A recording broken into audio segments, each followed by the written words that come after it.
कैसे हैं आप सभी लोग? आई होप अच्छे होंगे। मैं आपकी दोस्त और स्टोरी टेलर जो आपको सुना रही नई और मजेदार स्टोरी जिसका नाम है तकरार इश्क। और दोस्तों अभी ये स्टोरी शुरू हुई है, ठीक है? तो इसको एंड तक सुनना और फिर बताना कि स्टोरी कैसी लगी। और मैं अपनी इस स्टोरी में या आने वाली हर स्टोरी में या इससे पहले वाली स्टोरी में रियल लाइफ टच देती हूँ। वो इसलिए क्योंकि स्टोरी फील हो, मतलब जो हम हमारे दिमाग में जो सोचते हैं, हमें अपनी एक अलग से जो दुनिया बनाते हैं, रियल लाइफ वैसी नहीं होती है। रियल लाइफ इससे काफी अलग होती है। 1% या 2% पेरेंट्स होंगे जो इस चीज के लिए मानते हैं, वरना कोई भी पेरेंट्स इस चीज के लिए नहीं मानता है। क्योंकि एक जो नॉर्मल लव स्टोरी होती है, जो एक लड़का लड़की की होती है, लोग वहां नहीं मानते। या तो पार्टनर मुकर जाता है, या फिर पेरेंट्स मुकर जाते हैं, या फिर लोग क्या कहेंगे, ये कॉन्सेप्ट आ जाता है। तो फिर इसमें तो पेरेंट्स मान जाए, ये तो बहुत ही अलग बात होती है। सही है ना? तो यार स्टोरी को रियल टच देंगे ना, तो ही मजा आएगा। मतलब दिल से लिखी हुई स्टोरी दिल तक जाएगी, और क्या चाहिए? वरना आप लोग सुनोगे और भूल जाओगे। तो बस आप लोग ऐसे ही ज्यादा से ज्यादा सपोर्ट अपने इस नए दोस्तों को करो। और जो लोग नए आए हैं या जिनने इससे पहले वाली स्टोरी नहीं सुनी है, तो आप लोग वो भी सुन लो। नफरत काफी अच्छी स्टोरी बनी थी, और ये वाली भी काफी अच्छी है। मेरे हिसाब से तो काफी अच्छी, क्योंकि मैंने लिखी है। बाकी आप लोग बताना कैसी लगी। सही है? बाकी थोड़ा सा सपोर्ट कर लो यार, कुछ नहीं जाएगा। सही है ना? ओके, तो चलो अब शुरू करते हैं हम हमारी स्टोरी तकरारे इश्क। तो लास्ट पार्ट में हम लोगों ने देखा था कि रूहानी, उसने बहुत अच्छी एंट्री मारी थी कॉलेज में। और उसके बाद में ये लोग गए थे क्लासरूम में, जहां पर आरोही, उसने इन लोगों को वहीं गेट पर रोक दिया था। उसके बाद आरोही और रूहानी, इनकी थोड़ी बहुत बातें हुई थी। बातें क्या हुई थी, बस एक छोटा सा कलेश हुआ था। और उसके बाद में क्लास खत्म हो गई थी, और ये लोग अपने अपने रास्ते, मतलब रूहानी वो अपने दोस्तों के साथ कैंटीन में आ गई थी, और आरोही वो स्टाफ रूम में चली गई थी टीचरों के साथ लंच करने। और रूहानी और इसके दोस्त, ये लोग बातें कर रहे होते हैं। तभी रूहानी वो अपने दोस्तों को बोलती है कि आज वो बाहर नहीं जा सकती, क्योंकि आज उसके घर में थी पार्टी। उसके बाद वो लोग ऐसे ही थोड़ी देर और बातें करते हैं, और फिर अपने अपने घर चले जाते हैं। तो अब आगे, तो रात का टाइम होता है, करीब 8 बज रहे होते हैं। आरोही वो अपने घर पर होती है, और वो सिलेबस कैसे तैयार करना है बच्चों के बारे में, और वो क्लास की प्लानिंग कर रही होती है कि क्या पढ़ाएगी, कल क्या पढ़ाना है, और स्टूडेंट उन्हें कैसे एंगेज करें। वो यही सब कर रही होती है। तभी उसके फोन में एक नोटिफिकेशन आता है, तो वो अपने फोन की ओर देखती है, और ये एक व्हाट्सएप मैसेज था जो कि दिलीप उसने किया था। तो दिलीप वो हाई लिखता है, तो आरोही वो भी उसके जवाब में हाई लिखती है। तो दिलीप वो लिखता है, और क्या हो रहा है? तो आरोही वो लिखती है, कुछ नहीं, बस कॉलेज का ही काम कर रही थी कि कल बच्चों को क्या पढ़ाना है वगैरह। तो दिलीप वो बोलता है, अच्छा, वो लिखता है। फिर दिलीप वो लिखता है, वैसे डिनर हो गया आपका? तो आरोही वो ये मैसेज देखती है, और फिर कुछ सोचती है थोड़ा। उसके बाद में वो लिखती है, हाँ हो गया। वैसे आपने ये पूछने के लिए मैसेज किया है? तो दिलीप वो लिखता है, अरे नहीं, मैं तो बस ऐसे ही। उसके बाद वो एक और मैसेज भेजता है, जिसमें लिखता है कि वो आपने बोला था ना कि आपको कॉलेज ग्रुप के व्हाट्सएप ग्रुप में ऐड होना है।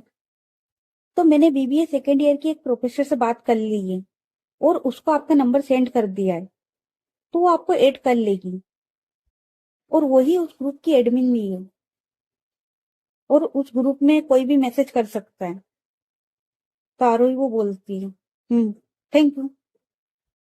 तो दिलीप वो कुछ टाइप कर ही रहा होता है। इतने में आरोही वो एक मैसेज टाइप करती है, ओके हम कल कॉलेज में मिलते हैं, मुझे अभी काम है।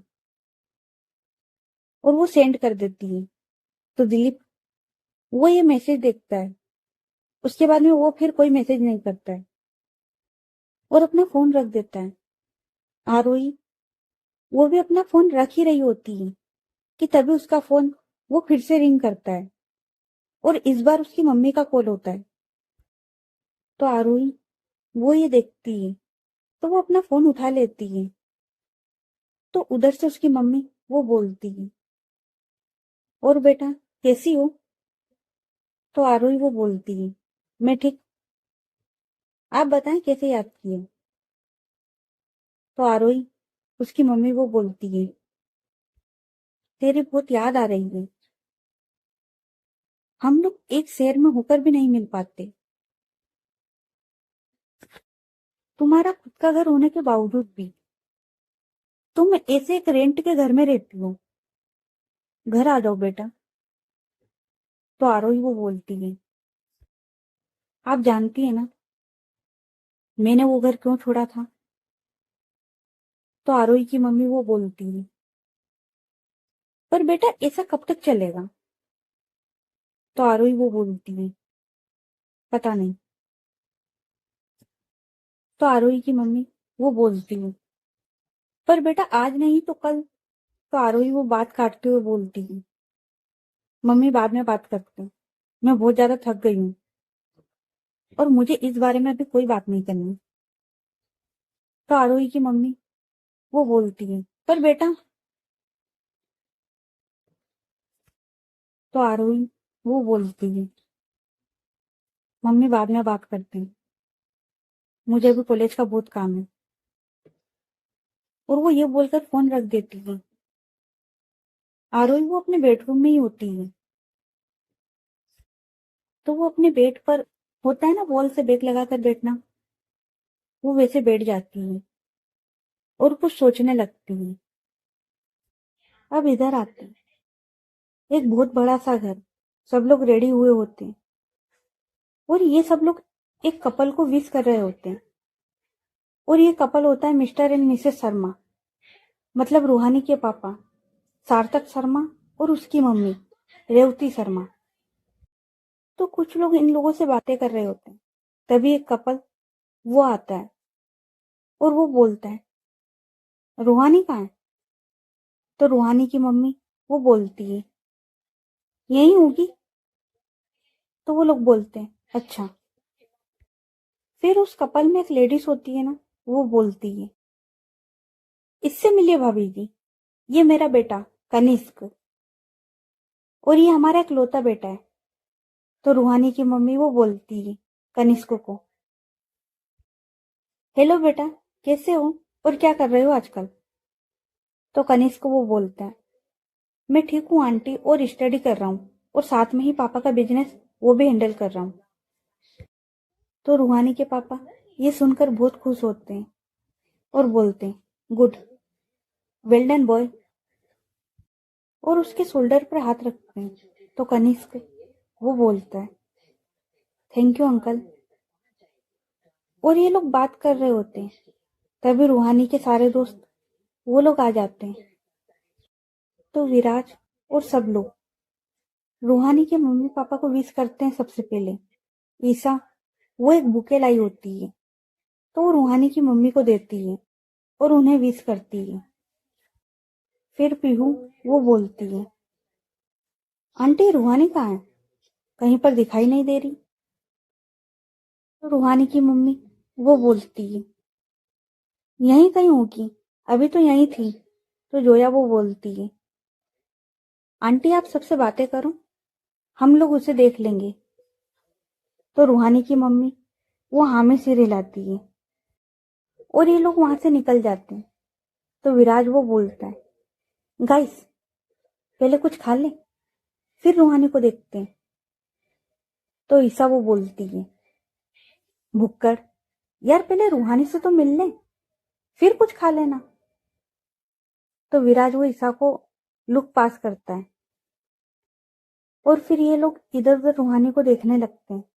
तभी पीहू वो देखती है ऊपर की ओर, जहां पर रूहानी वो खड़ी होती है, और उसने आज एक ब्लैक कलर का गाउन पहना होता है, जिसमें वो बहुत ज्यादा प्यारी लग रही होती है।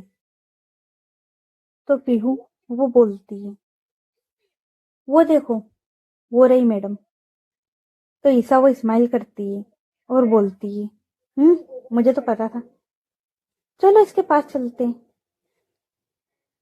और फिर ये लोग भी रूहानी के पास आते हैं। रूहानी उसके रूम के बाहर जो कॉरिडोर होता है ना, वो वहीं से ऊपर से पूरी पार्टी देख रही होती है। और इन लोगों ने ये जो पार्टी थी वो लिविंग एरिया में रखी थी, क्योंकि वो काफी ज्यादा बड़ा था इसलिए। रूहानी वो ऊपर खड़े होकर पूरी पार्टी देख रही होती है। तो ईसा वो बोलती है, तू यहाँ पर है और हम लोग कब से तुझे नीचे की ओर देख रहे हैं। तो रूहानी वो स्माइल कर रही होती है। तभी एक वेटर वो वहां से निकल रहा होता है। तो रूहानी वो उसे रोक लेती है, एक ड्रिंक लेती है और पीने लगती है। और वो ऐसे ही नीचे की ओर देख रही होती है। तो जोया वो बोलती है, ऐसे क्या देख रही है यहाँ पर खड़े होकर। तो रूहानी वो बोलती है, देख रही हूँ ये एनिवर्सरी पार्टी कम और बिजनेस पार्टी ज्यादा लग रही है। तो ये सब लोग नीचे की ओर देखते हैं। तो रूहानी वो बोलती है, देखो, यहाँ कोई ऐसा बिजनेसमैन नहीं है जो इस पार्टी में नहीं आया हूँ। शहर के सारे टॉप बिजनेसमैन हैं यहाँ पर।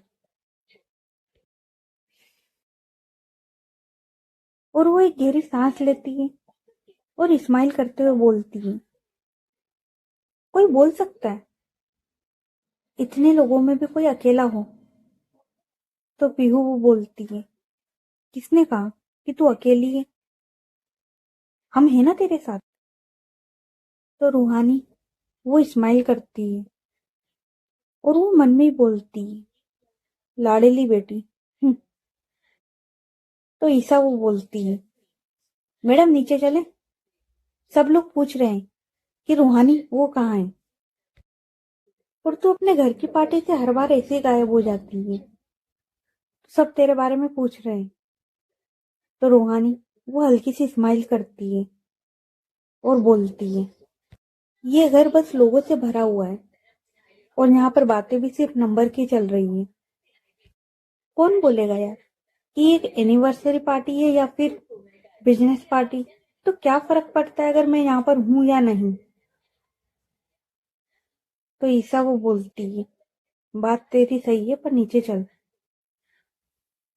विराज वो उसका शोल्डर रूहानी के शोल्डर से टकराता है और बोलता है, ओए सुन, जब तू ऐसे चुप होती है ना, तो ऐसा लगता है कि कहीं और चली गई हूं। तो रूहानी वो विराज की ओर देखती है। तभी नीचे डीजे वो वॉल्यूम को थोड़ा बढ़ा देता है और पार्टी और भी ज्यादा लाउड हो जाती है। तो नंदिनी वो बोलती है रूहानी की ओर देखकर, चलो नीचे चलते हैं, वरना लोग सोचेंगे हम लोग यहाँ पर कोई बिजनेस डील डिस्कस कर रहे हैं। तो सब लोग हंसते हैं। फिर रूहानी और उसके दोस्त वो लोग भी नीचे पार्टी में आ जाते हैं। थोड़ी देर में केक वो आ जाता है। केक कट होने के बाद रूहानी और उसके दोस्त ये लोग डांस फ्लोर पर आ जाते हैं और डांस करते हैं। थोड़ी देर के बाद पार्टी वो ऑलमोस्ट खत्म हो चुकी होती है, लोग जा रहे होते हैं। तभी विराज, ईसा, पीहू, जोया और नंदिनी ये लोग भी जाने लगते हैं। तो पीहू वो ड्रामेस्टिक फेस बनाते हुए बोलती है, चलो पार्टी खत्म, अब फिर से बोरिंग लाइफ जीनी पड़ेगी। तो जोया वो बोलती है, तू तो ऐसे बोल रही है जैसे तू हर रोज पार्टी करती हो।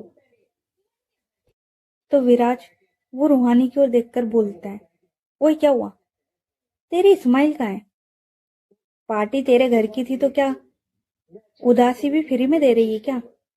तो रूहानी वो हल्की सी स्माइल करती है और बोलती है, यार मैं तो बस ये चाहती थी कि एक दिन तो मम्मी पापा ये सबसे हटकर बस मम्मी पापा बन जाते। लेकिन आज भी mister and Mrs Sharma ji की पार्टी थी। मम्मी पापा तो जैसे इन सब में कहीं खो से गए हैं। तो ईसा वो बोलती है, छोड़ ये सब तू, वैसे पार्टी बहुत अच्छी थी। तो रूहानी वो बोलती है, चलो चलो निकलो तुम लोग यहाँ से चलो। तो नंदिनी वो बोलती है, अब ऐसे बोलेगी तू? तो रूहानी वो नंदिनी के थोड़े पास आती है और बोलती है, अच्छा तो तुझे मैं थोड़ा इज्जत से बोलती हूँ, ठीक है? मोहतरमा, प्लीज यहाँ से आप निकलिए और भाड़ में जाइए। तो पीहू, जोया, ईसा, विराज ये सब लोग हंसते हैं। तो विराज वो बोलता है, अब आई ना तू अपने असली वाले अवतार में, यार ऐसे ही अच्छी लगती है। तो रूहानी वो बोलती है, मतलब अब क्या बोलूं यार तुम लोगों को, चलो जाओ और जिंदा घर चले जाना। तो विराज वो बोलता है, ओके मैडम, कल कॉलेज में मिलते हैं। तो रूहानी वो हाँ में सिर हिलाती है। तो ईसा वो बोलती है, टाइम से आ जाना, पता है ना वो नई प्रोफेसर कितनी खड़ूस है।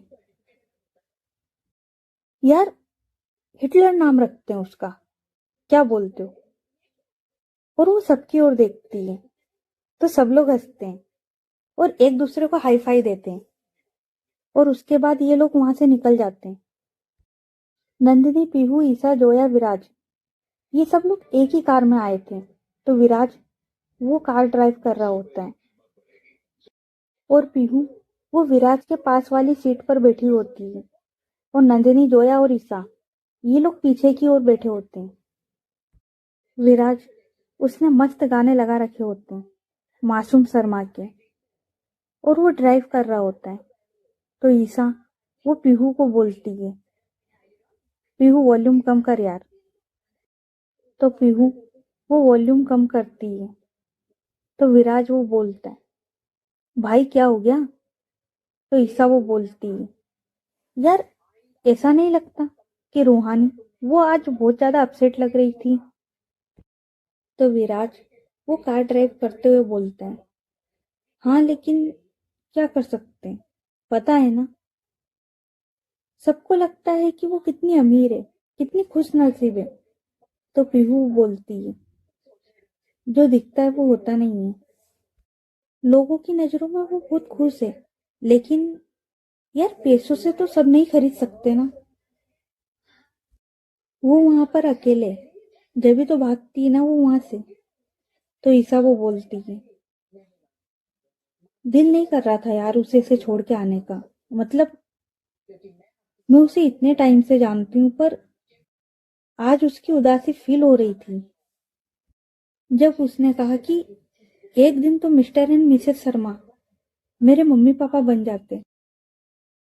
तो विराज वो बोलता है, कोई ना, हम लोग है ना, और दोस्त तो होते ही इसलिए ताकि दोस्त के फेस पर स्माइल ला सके। देखना कल जब वो आएगी तो उसका मूड यूं चुटकियों में सही कर देंगे। और ये लोग ऐसे ही बातें कर रहे होते हैं और जा रहे होते हैं। इधर रूहानी वो इन लोगों के जाने के बाद घर के अंदर आती है और एक बार लिविंग रूम में चारों ओर देखती है और फिर वो अपने मम्मी पापा के रूम में आने लगती है। तो सबसे पहले वो डोर को नॉक करती है।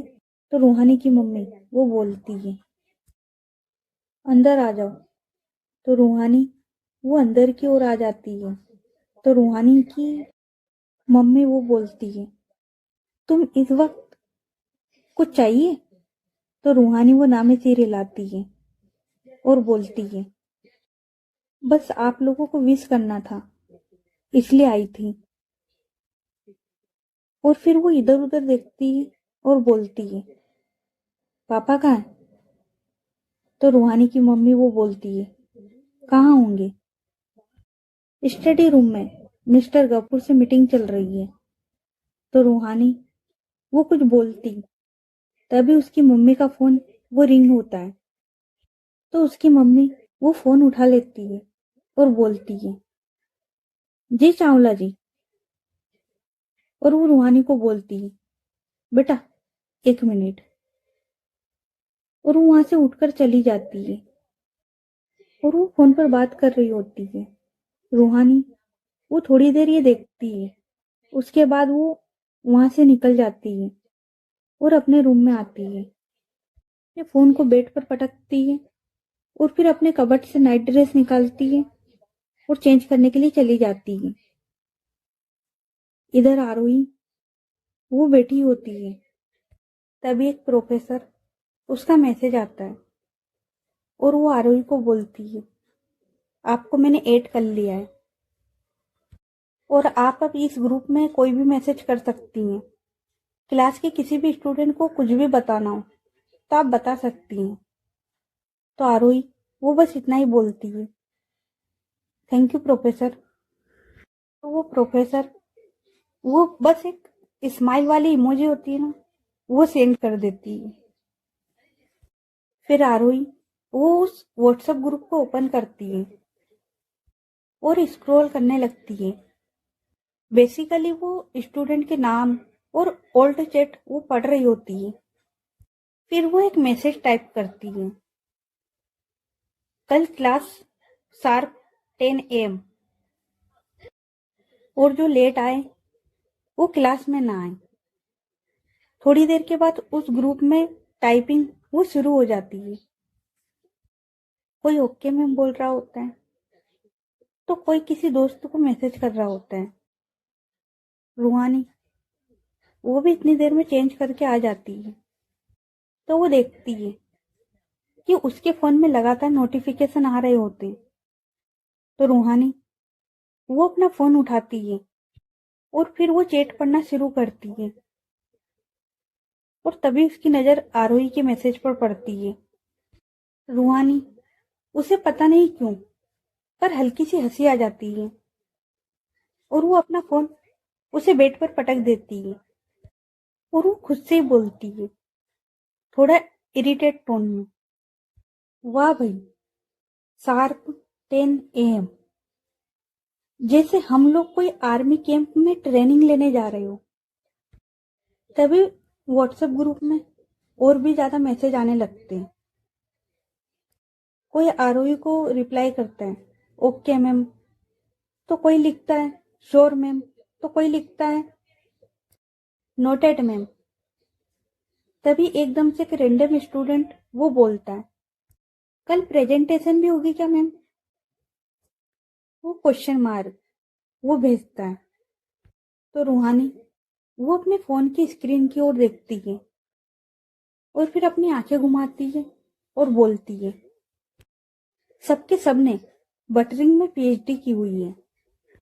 थोड़ी देर के बाद वो अपना फोन देखती है, टाइपिंग बार वो अभी भी रुकता नहीं है। रूहानी वो अपने बेड पर बैठती है और होता है ना आलकी पालकी बनाकर बैठना, वो वैसे बैठती है और फिर अपना फोन उठाती है और थोड़ा कुछ सोचती है। फिर वो कुछ टाइप करती है, मैसेज वो ग्रुप में चला जाता है। पीहू वो देखती है, रूहानी उसने एक मैसेज किया हुआ है।